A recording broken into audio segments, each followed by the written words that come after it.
Hello everyone, welcome back to Head Up Keys. When it comes to your job as a hair professional, each day is different from the next, and that's one of the best parts about the job.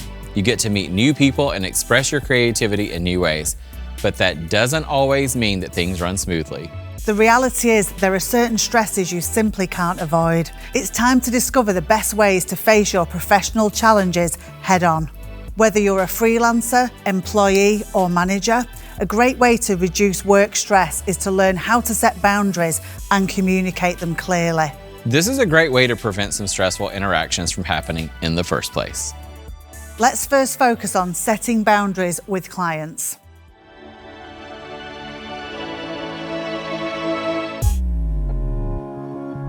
Eu acho que quando eu comecei a colocar algumas barreiras, alguns bloqueios no meu dia a dia, me ajudou muito. E a me entender que a minha profissão ela é tão importante quanto qualquer outra.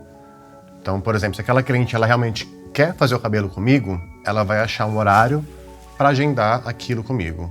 Assim como ela faz isso com um médico, com um advogado, com um dentista. E ela tem que entender que a nossa profissão é tão gratificante quanto.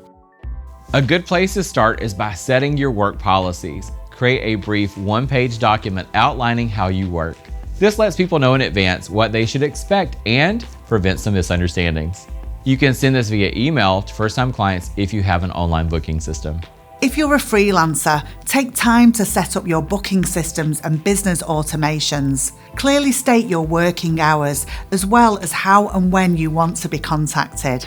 If you're a mobile hairdresser, set yourself up for success. Tell your clients the conditions you need in their house in order for you to do your best work.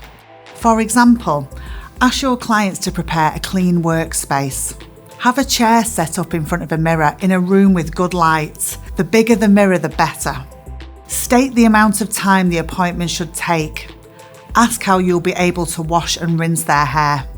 Have consultations ahead of the hair appointment. This lets you tell clients what you can and can't do. For example, tell clients how many sessions their desired colour result may take, as well as the required maintenance.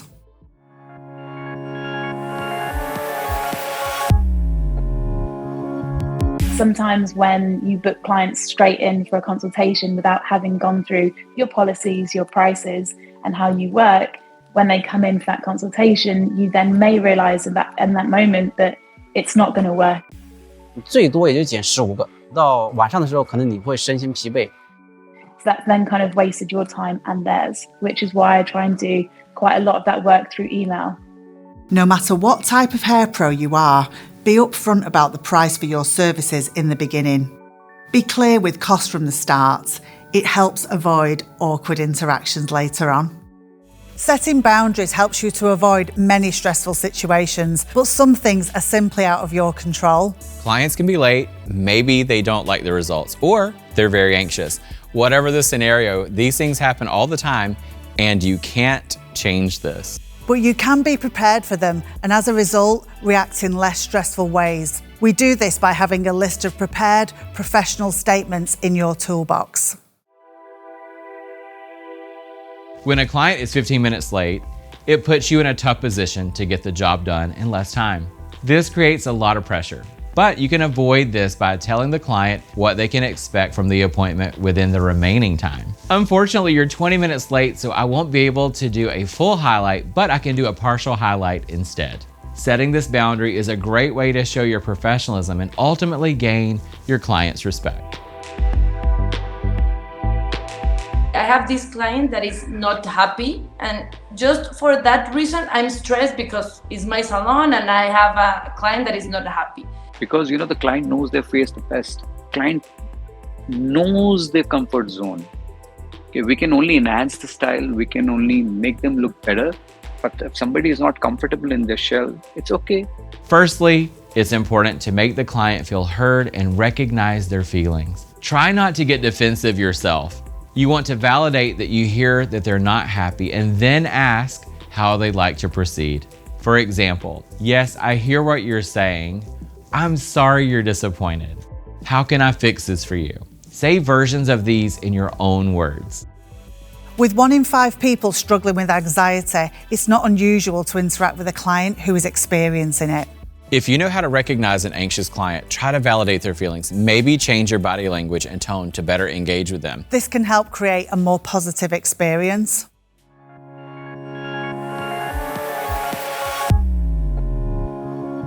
A gente trabalhar com cliente estressada é muito complicado quando você se deixa absorver por aquela energia. Sino es algo que afecta a todo el entorno, tanto a colaboradores, incluso que afecta a otros clientes. Por exemplo, a cliente chega estressada, ela vai me estressar e eu vou estressar alguém. O stress dos clientes, a agitação que os clientes trazem, obviamente pode nos fazer desfocar completamente e desalinhar do nosso trabalho. Então é você ser bem objetivo sempre. Então acho que é esse ponto de equilíbrio que a gente precisa ter. Nosotros en el salón lo intentamos hacer, pues eso, generando como un clima de bienestar, que la estancia del cliente dentro del salón sea lo más placentera y lo más relajante posible para que ese ambiente que se mantenga la mente dentro del salón. Write down 1 or 2 examples of interactions with your clients that you enjoy most. These are the things that you love about being a hair professional. Now write down 1 or 2 examples of stressful interactions that you have most often with your clients. Next, think of 1 or 2 sentences that you can use when dealing with these situations. Write them down.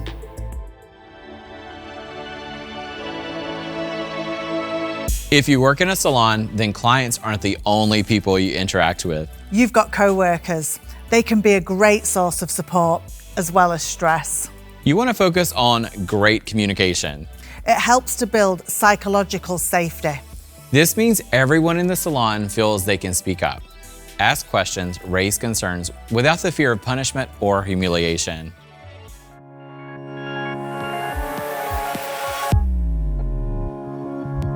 Communication is key. Like if you're having a bad day, you're having a bad day. That is absolutely fine. But maybe communicate that to the people around you. It's very important to share your emotions. Sometimes you're so much into yourself, you don't share things. And when you don't share things, you keep building up. More you open up with people, there'll be people around you to help you when you're stuck with something. No matter what your job is in the salon, you play a part in creating a healthy salon culture. It comes down to personal accountability. This means change starts with you. Be mindful of the energy you bring into the room and how this can affect others. We've got a tip. Remember those self-care tools? They can help you to bring your best energy while at work. When you're a manager, define key roles and jobs. It's important that the people know their responsibilities: sweeping the floors, doing the laundry, answering the phone. Be clear with your expectations. This reduces anxiety in your team as it avoids confusion and resentment. When you're a manager who works behind the chair and manages a salon at the same time, it can be hard for your team to know when is best to speak with you. Plan for check-in times with your team members once a month or quarterly so that they know there's always an opportunity to talk. A healthy team starts at the top. Lead by example as you encourage your team to create a good work-life balance. Porque não é só sobre mim. Eu acho que eu tenho uma equipe que também tem uma vida. You're actually spending half of your day or half of your life with them. Das sind nicht meine Mitarbeiter, das sind die wichtigsten Menschen nach meiner Familie in meinem Leben. Isso deixa-me muito feliz, não trabalhar sozinha, ter sempre pessoas à minha volta. Ultimately, a healthy salon culture depends on everybody playing their part. We're going to ask you one question. How do you handle constructive feedback? This is for all you hair pros out there, freelance, employee or manager. Go to the episode 3 section of your notebook and follow the instructions. Remember to take your time.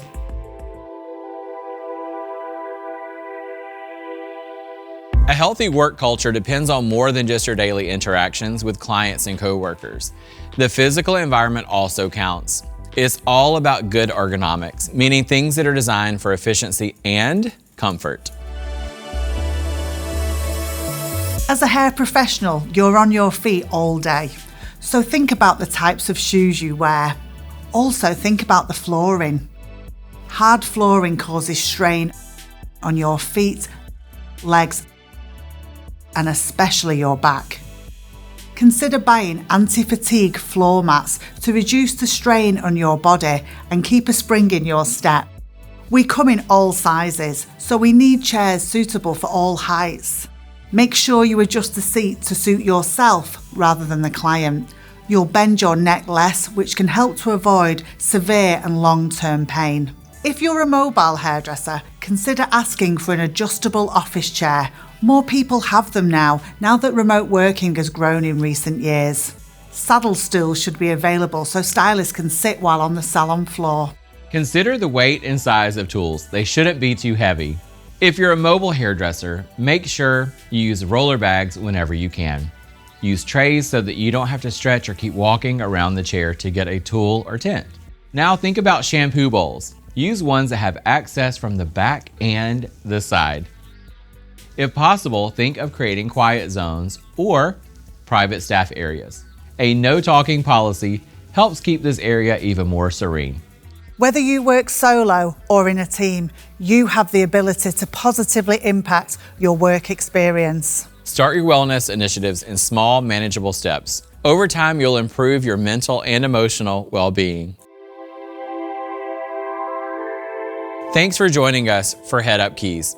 All of us at L'Oreal Professionnel appreciate that you took the time to learn more about mental health in the hair industry. We're proud of your commitment and self-reflection, and you should be proud too, but the journey doesn't end here. We hope that you continue to use the tools you learned to care for yourself and others. Head up together.